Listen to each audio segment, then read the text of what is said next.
welcome to Health Impact. This is Megan Antonelli, and I am here with Ed Marx. I've met Ed Marx many times. He has been a speaker for us back in Texas when he was at Texas Healthcare Resources and in New York and Cleveland Clinic. And now, Ed, tell us a little bit about where you are and what you've been up to. Well, first, Megan, thanks for having me. I'm super excited. I think you're one of the bright people, personas in healthcare. So super thrilled to be with you. Yeah, I made another career shift. This is probably maybe my third, but as you mentioned, I'm a long time CIO, CDO type, and then I served on the vendor partner side for a few years, got some good experience there, and now I've decided with both that as backgrounds I went independent and kind of bridged the gap between the two that sometimes exists. So that's what I'm doing today. Well, that's fabulous. And I know with, the incredible experience that you've had, that bridging that gap, which is, more and more, there's more companies, more organizations that are trying to help, innovators sort of navigate the complex and often long Yeah. sales cycles and innovation cycles within healthcare systems. But one of the things that we've had a chance to talk about, both on the Health Impact stage and in person, of course, is your healthcare journey. And you have a book coming out with my very favorite healthcare CIO, Chris Ross, and called Diagnosed: An Insider's Guide for Your Healthcare Journey. So tell us about that. I know you've been working on it for a while and it's coming out this fall, so I'm so excited. But tell us about the trajectory there and what we can expect. Yeah, it is about 4 years in the making, which is fine. I think it got better. The longer it took, sort of the better it got. We were very blessed to have Mayo Clinic as our publisher, and we received a gift from them in terms of our editor, who's been with us the entire 4 years of this journey. And she's really good, and she doesn't care who Chris Ross is or who Ed Marx is. She just tells it like it is. And so she's helped really make the book a lot more focused and a lot more practical. And yeah, it really was birthed out of both of my illnesses. I had multiple illnesses with a random heart attack and then a cancer, and Chris got hit with cancer not just once but twice. In fact, we had started the book, and that's part of the reason for the delay. We had started the book and then he got cancer again. So one of our very first in-person meetings was he was still in the hospital recovering from some major surgery, and we erased the whiteboard that they had in the Mayo Clinic hospital room, and took over in terms of outlining the book. So that's sort of the genesis of the book, and yeah, been working on that for 4 years. It comes out this fall with a sneak preview at a HIMSS show someday. Great. Yeah, well, and I think one of the, we interview a lot of folks, a lot of authors who have written books, and many of them sort of focused on helping people within healthcare navigate the business and the operations and the challenges of healthcare from a business and technology standpoint. But your book is really focused on the patient, for the patients. Tell us a little bit about, obviously some of the what those challenges are that you are trying to address, but also how, give us some of the highlights. So, Chris and I had cancer at the same time going through treatment. Of course, we knew each other. I was Cleveland Clinic CIO and Chris at Mayo. And we had good experiences, no doubt about it. But we came to realize when you get to the depth of that sort of illness, you begin to realize how fortunate we are. And we are executives in premier healthcare organizations getting great experience. And it's not like that for everyone. And our wish is that it could be like that for everyone. And so we started writing a book that contemplated how could we help a patient to receive an excellent patient experience no matter where they might be. Rural hospital, big system hospital, for-profit, not-for-profit, academic, pediatrics, whatever, everyone deserves to have a great experience. So that's how we approached it. We didn't start off that way. It was originally sort of for those of us already in healthcare. But then two things happened. One, we realized that we've been talking about patient experience for many, many, many years, and we haven't moved the needle very much. So what good is another book going to do? And the second thing is we realized that patient experience is indeed the responsibility ultimately of the patient and their family, village. So that's how we came to sort of reorient this book and really write it for the public. Mhm. Now, in the sort of the writing of the book happened during the pandemic.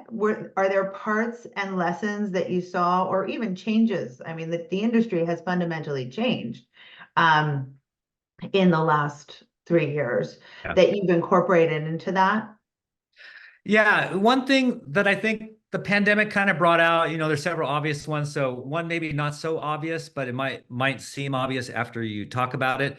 And that is to look at healthcare as truly a horizontal journey instead of vertical stovepipes. So oftentimes in our healthcare systems, we're really good in our particular area. I mean, we've been doing process improvement and Six Sigma, all this kind of stuff, and we're really good in our area. So let's just make up a fictitious example of radiology. Oh my gosh, we got a great process. Once you're in, man, it's going to be perfect, and we get you in efficiently, we get you out efficiently, you have a good experience.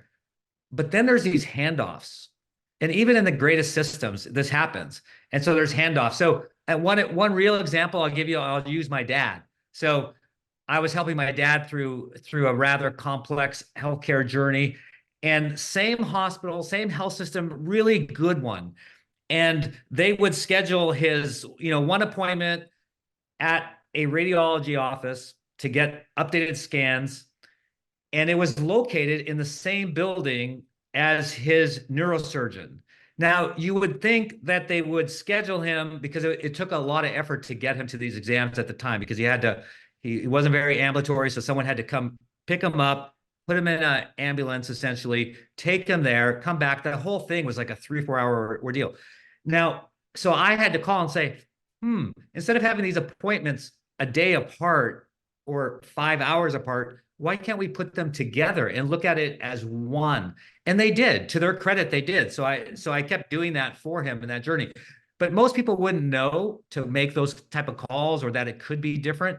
And so that's why we really focus sort of looking at this horizontally instead of vertically. So that really came out in the pandemic when we saw a lot of silos when it came to virtual care. Like, we tried to duplicate the in-office experience with tech, and you couldn't do that. And so we kind of learned that we were siloed. So that was like one key thing that I Yeah. think was And brought that's so out. important. I think so much of the patient experience, and having been sort of part of healthcare and engaged in healthcare as a patient, as a caregiver, as all of those things, but also as a advocate and just healthcare geek in general, you know, that you realize that people, young and old, have this kind of don't ask, don't be the squeaky wheel, Yeah.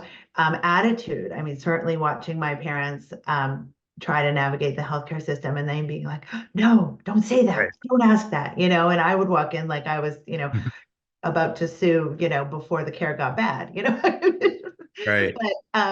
but I think, as you're giving that sort of insider's guide to being a patient, that is so important, and that some things are just, they're built one way, but it's easy to change it if you just asked to do it the right way. Absolutely. Yeah. And what you're describing, Megan, is sort of what's known as the white coat syndrome. And we studied that quite a bit. And that came out in some of the research we did in the book. And indeed, especially the older generations, but I think Mhm. it happens. We're sort of socialized that way, not to really question anything, and not to realize or to exercise your choice.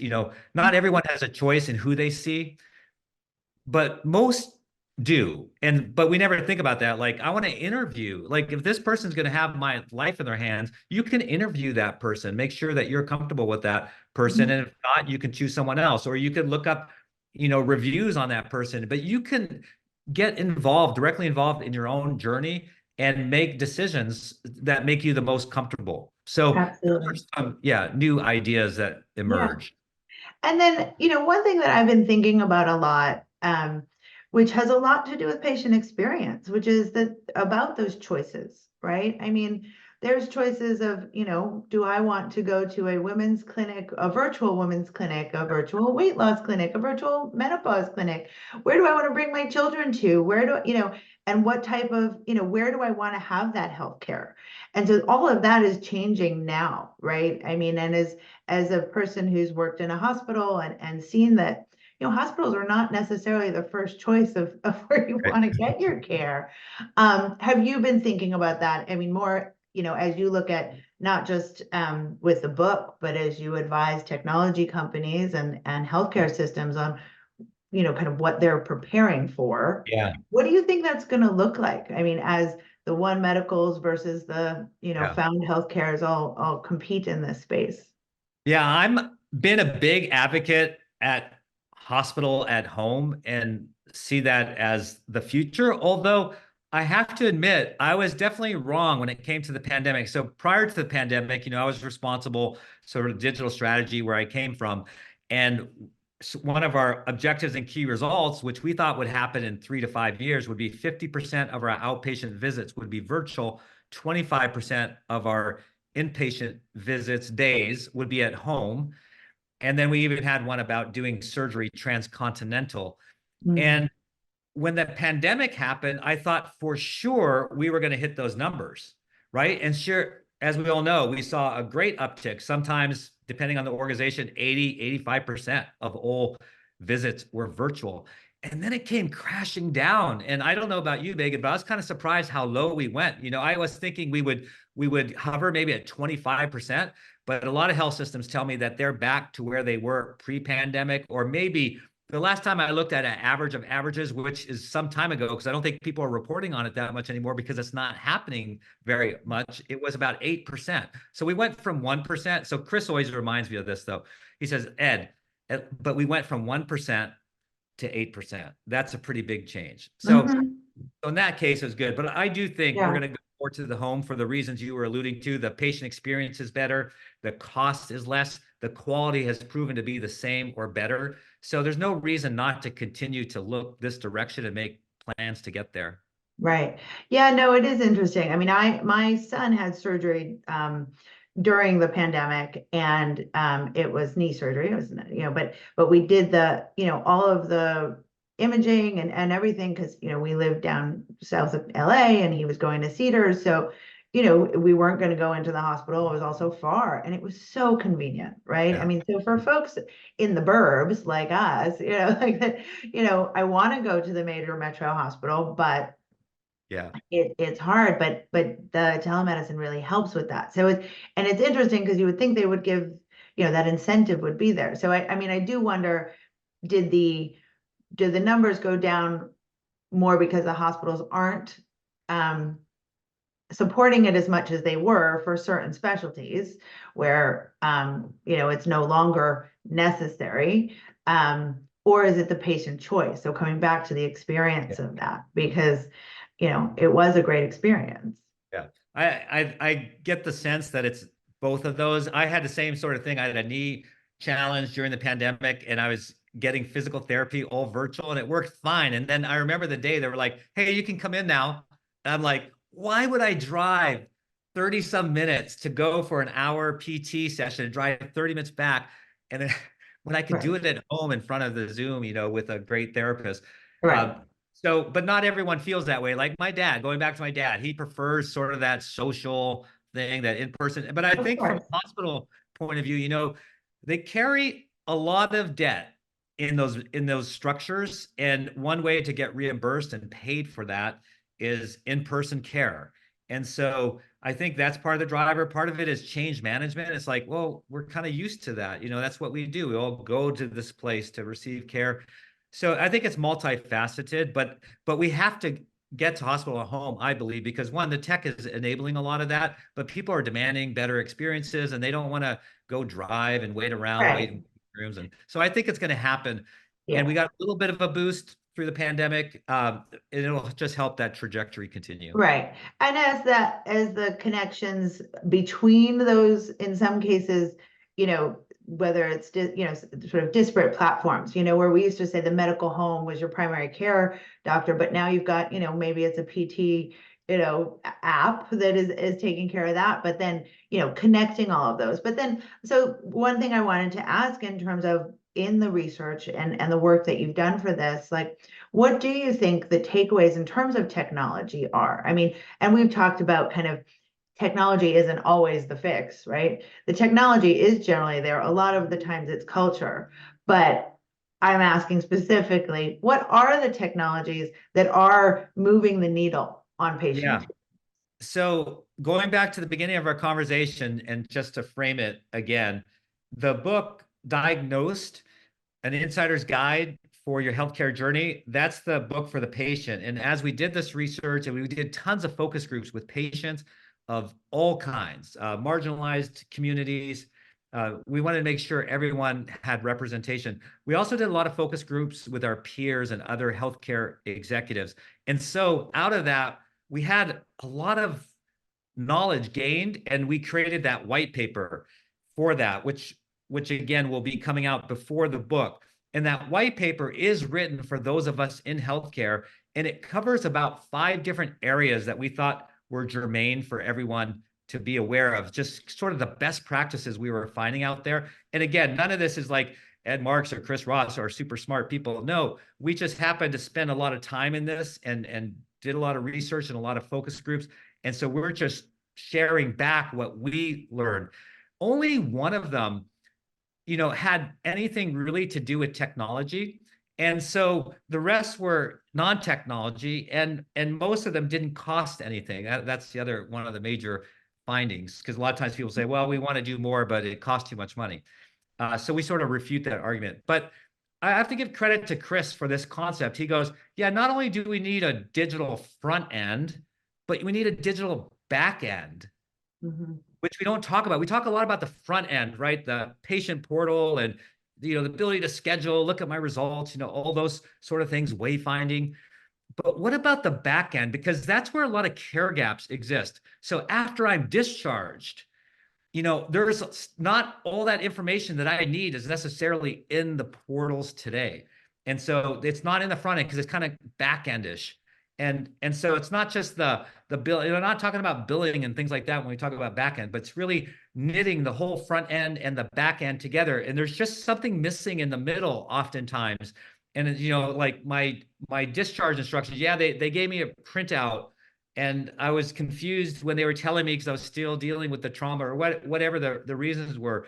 Is like, how do I really know how I'm doing, and do I have to contact someone, or can I just look on my with this technology and sort of get my questions answered? And Mhm. there's a lot of that in the middle that I still needs to be cleaned up a little bit. So that's what we mean when we say make sure you have a strong digital back end as Yeah. well.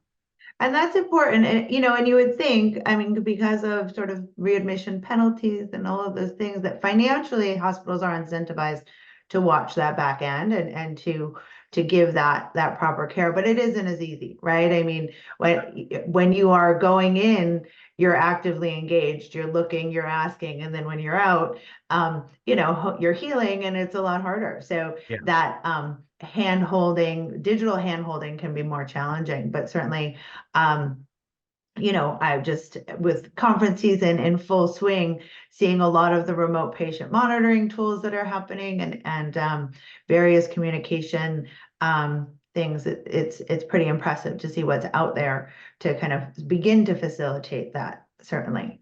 Yeah, absolutely.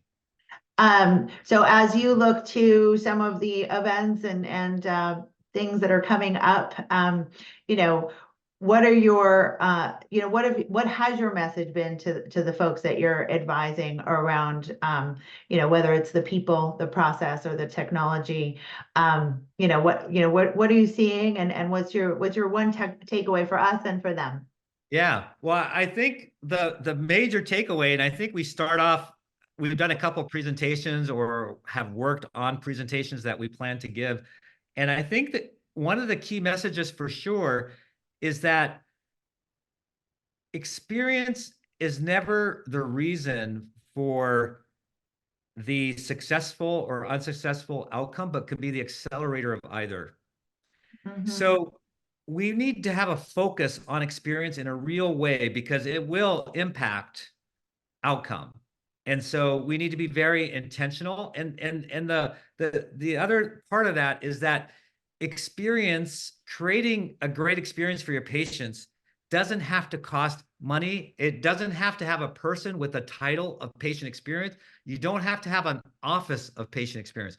My favorite example, Megan, if I can go really quick and just give you a tangible example how this manifests itself. There's one hospital when we're doing these focus groups where the CEO every day, and I don't care about scale because there's a way to handle the scale, but it's a 275 bed hospital. Every day he starts his day visiting every single patient.